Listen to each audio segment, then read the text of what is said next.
Olá, você já ouviu falar sobre passeio aleatório e cadeia de Markov? Nesse vídeo iremos abordar o que é recorrência e transiência de um estado na cadeia de Markov e como essas classificações se aplicam no problema do passeio aleatório. Analisaremos o problema e seu comportamento utilizando cadeias de Markov para longos prazos, investigando não só como o passeio aleatório acontece em uma dimensão, mas também em duas e três dimensões. Sendo assim, é importante destacar que, para entender por completo esse vídeo, você precisa ter algum conhecimento sobre uma cadeia de Markov, pois falaremos de algumas de suas características importantes. Mas então, vamos entender primeiro o que é recorrência e transiência? Vamos considerar duas cadeias de Markov genéricas, onde o estado inicial é I nas duas. O estado I é considerado recorrente se, após sairmos de I, eventualmente retornarmos a ele, e é considerado transiente se houver a probabilidade de nunca retornarmos ao estado I após o deixarmos. Matematicamente, um estado pode ser classificado como recorrente ou transiente pelo resultado da seguinte equação, onde f de jj é a probabilidade do primeiro retorno ao estado j em n passos, dado que começamos em j. O estado j é considerado recorrente se a cadeia de Markov iniciada em j eventualmente revisitar j com probabilidade de retorno igual a 1, ou seja, com certeza retornaremos a j. O estado j é considerado transiente se a probabilidade de retorno é menor que 1, ou seja, se houver a chance de a cadeia de Markov iniciada em j não retornar a j em algum momento. Além disso, uma outra medida interessante que também pode ser usada para classificar os estados é o número esperado de visitas ao estado. Caso o número esperado de visitas seja infinito, podemos dizer que o estado é recorrente, pois em um estado recorrente, esperamos receber mais de uma visita até infinitas visitas quando n tende ao infinito. Caso o número esperado de visitas seja finito, o estado é dito transiente, pois em algum momento deixaremos e não voltaremos a ele. Agora vamos falar de ganho em cadeias de Markov infinita, que é uma outra forma de classificar em recorrência e transiência. Para exemplificar, vamos utilizar uma cadeia de Markov infinita unidimensional. Os estados só podem ir para a direita com probabilidade P e para a esquerda com probabilidade Q, onde Q é igual a 1 menos P. O ganho de um estado pode ser calculado subtraindo a probabilidade de ir para a direita pela probabilidade de ir para a esquerda, ou seja, P menos Q. O ganho determina a tendência de a cadeia ir para a direita e nunca voltar, ou ir para a esquerda e demorar um certo tempo para voltar. Se o ganho a partir de um estado for positivo, a cadeia é transiente, pois apresenta uma tendência maior de ir para a direita. Se o ganho for igual a zero, a cadeia é recorrente nula, com tendência de ir para qualquer lado. E se o ganho for negativo, é recorrente positiva, apresentando uma tendência maior de ir para a esquerda. Outra medida interessante é quanto tempo levamos para voltar ao estado em que começamos, ou seja, o tempo esperado para o primeiro retorno ao estado inicial. Ele é dado pela esperança da probabilidade de primeiro retorno ao estado inicial, como mostra a equação. Importante ressaltar que o tempo esperado de primeiro retorno é diferente do número esperado de visitas. Neste exemplo, temos uma cadeia de Markov unidimensional infinita com probabilidade P igual a 0,7 de ir para a direita e Q igual a 0,3 de ir para a esquerda. Calculando o ganho a partir do estado 1, temos que o mesmo vale 0,4. Calculando para os outros estados, temos o mesmo resultado. O ganho a partir do estado 1 é positivo. A cadeia de Markov é transiente e tem tendência maior de ir para um novo estado à direita. O tempo esperado de primeiro retorno ao estado J é infinito. Intuitivamente, neste caso, isso quer dizer que a cadeia sempre vai para um novo estado e nunca consegue voltar passos o suficiente para chegar ao estado em que começou. Neste outro exemplo, temos uma outra cadeia de Markov unidimensional com probabilidade P igual a 0,3 de ir para a direita e Q igual a 0,7 de ir para a esquerda. Também calculando o ganho a partir do estado 1, temos que ele vale menos 0,4. Calculando para os outros estados, a partir de 1, também temos o mesmo resultado. O ganho a partir do estado 1 é negativo. A cadeia de Markov é recorrente positiva e tem tendência maior de ir para a esquerda e voltar para o estado de onde saiu do que ir para um novo estado. O tempo esperado de primeiro retorno ao estado J é menor que infinito. Isso quer dizer que, eventualmente, voltaremos ao estado do qual saímos com certeza. Neste terceiro exemplo, temos P e Q igual a 0,5. Calculando o ganho a partir do estado 1, temos que ele vale zero. Temos o mesmo resultado para os outros estados. O ganho a partir do estado 1 é nulo. A cadeia de Markov, nesse caso, é recorrente nula e tem a mesma tendência de ir tanto para a esquerda quanto para a direita. O tempo esperado de primeiro retorno ao estado J é infinito. Neste caso, em que o estado é um estado recorrente, isso quer dizer que sabemos que, eventualmente, iremos voltar ao estado inicial, mas não sabemos quando vamos voltar. É importante dizer que, como as cadeias são infinitas, não importa o que ocorre nos primeiros estados. Só importa que a partir de um certo estado, o ganho seja sempre positivo, negativo ou nulo, para classificar a cadeia como transiente, recorrente positiva ou recorrente nula, respectivamente. Agora que já entendemos os conceitos de transiência e recorrência positiva e nula, vamos entender como é o problema do passeio aleatório e como podemos aplicar esses conceitos para respondê-lo? Para tal, vamos definir as regras e o cenário primeiro. O problema consiste em um caminho construído de acordo com 3 regras. A primeira é que sempre existe um ponto de partida.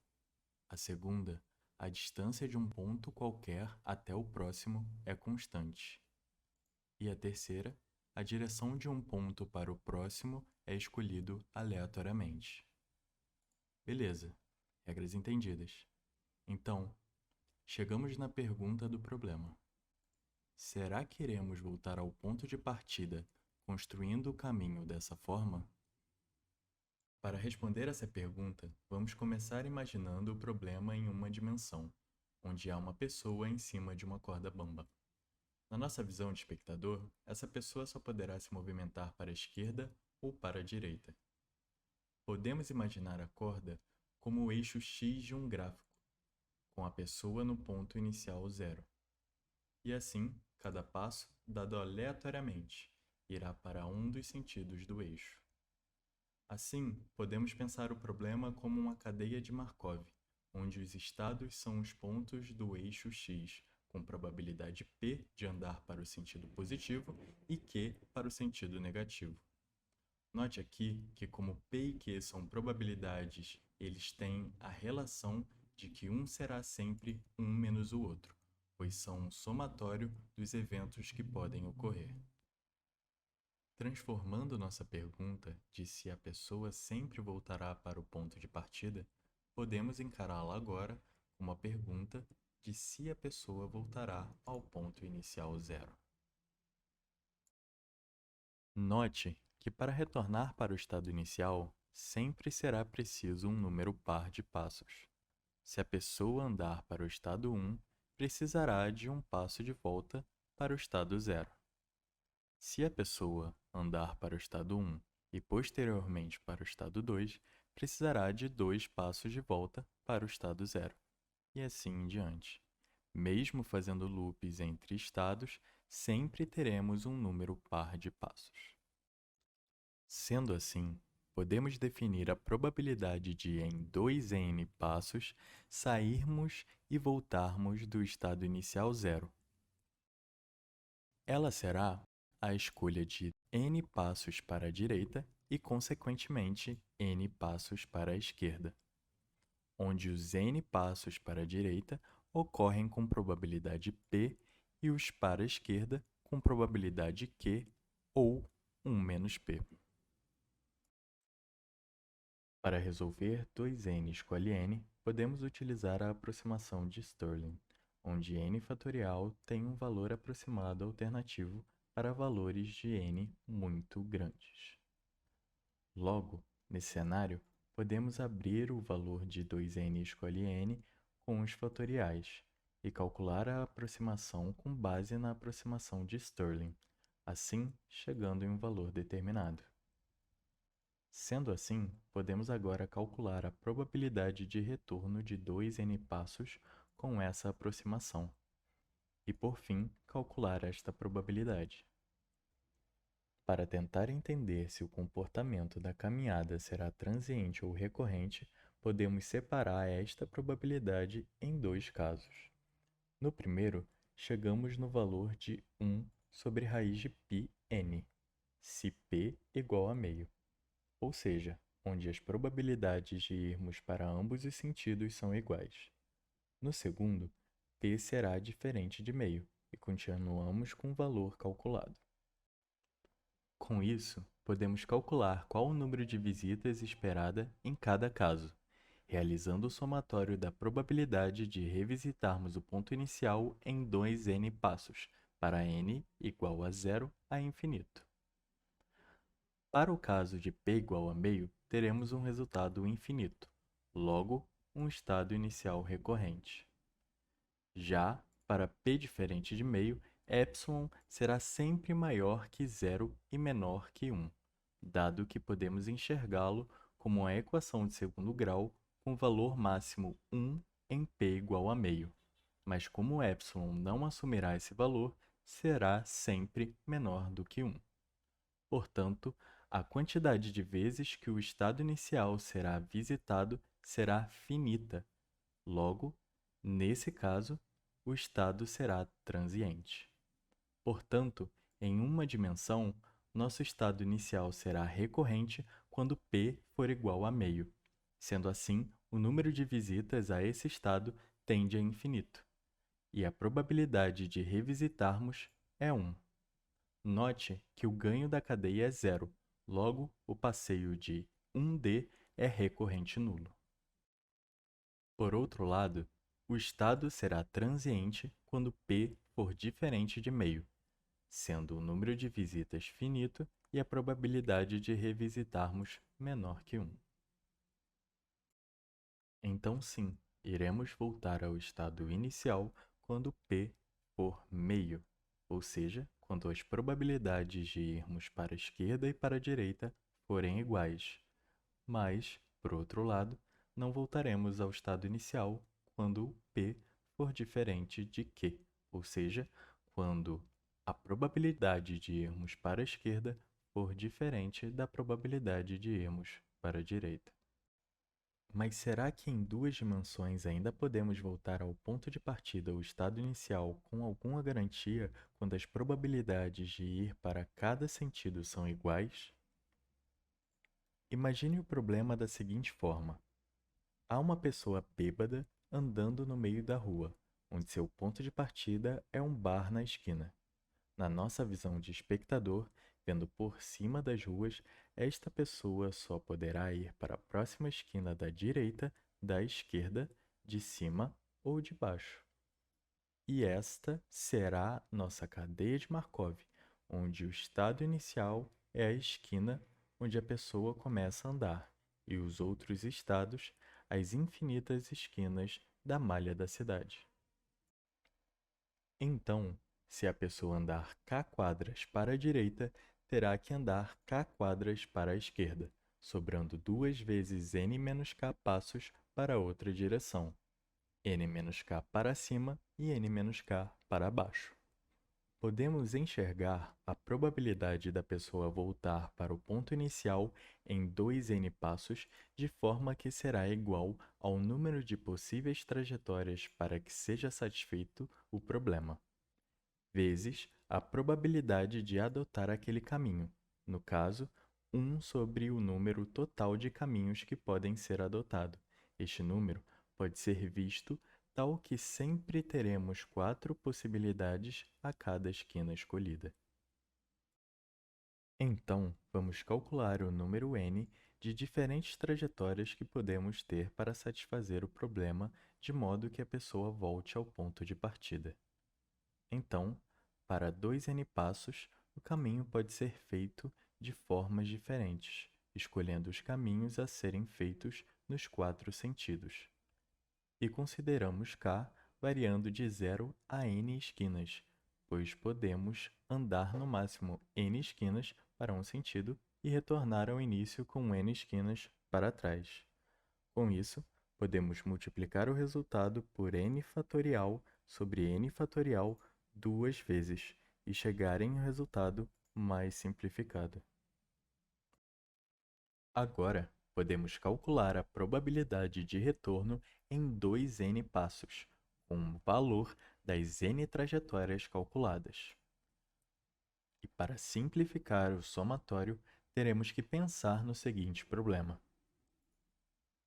Imagine um grupo de 2n pessoas onde n são homens e n são mulheres. Queremos escolher um grupo de n pessoas dentro desse grupo. Isso será equivalente a escolhermos dentro do grupo dos homens k homens e dentro do grupo das mulheres n menos k mulheres. Logo, 2n escolhe n será equivalente a escolhermos k homens e n menos k mulheres, com k variando de 0 a n homens escolhidos. Logo, teremos que calcular o somatório dessas escolhas. Assim, temos a resolução da probabilidade que queríamos calcular, e podemos utilizar o resultado conhecido de 2n escolhe n para n's grandes para calcular o resultado final. Agora, podemos responder à pergunta: a pessoa voltará à esquina inicial? Para isso, podemos calcular o número de visitas a este estado a partir da probabilidade de retorno em 2n passos, tendo assim infinitas visitas. Logo, nosso estado inicial da cadeia de Markov de malhas de esquinas será recorrente, com probabilidade 1 de retorno.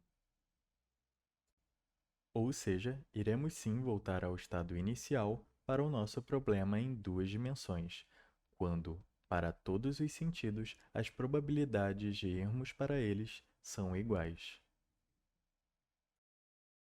Mas em 3 dimensões, ainda podemos voltar ao ponto de partida, ou estado inicial, com alguma garantia quando as probabilidades de ir para cada sentido são iguais? Em 1921, o matemático George Polya demonstrou o cálculo do número de visitas ao estado inicial do problema quando temos uma cadeia de Markov para 3 dimensões a partir do teorema de Polya, assim provando que o número de visitas será finito. Logo foi possível também calcular o resultado das probabilidades de retorno para 3 ou mais dimensões, e concluir que para 3 ou mais dimensões o estado inicial será transiente. Portanto, a probabilidade de retorno ao ponto inicial para o problema em 3 ou mais dimensões é menor do que 1. Sendo assim, podemos nunca mais voltar ao início da caminhada. Segundo as palavras do matemático Shizuo Kakutani, um homem bêbado achará o caminho para casa, mas um pássaro bêbado pode se perder para sempre.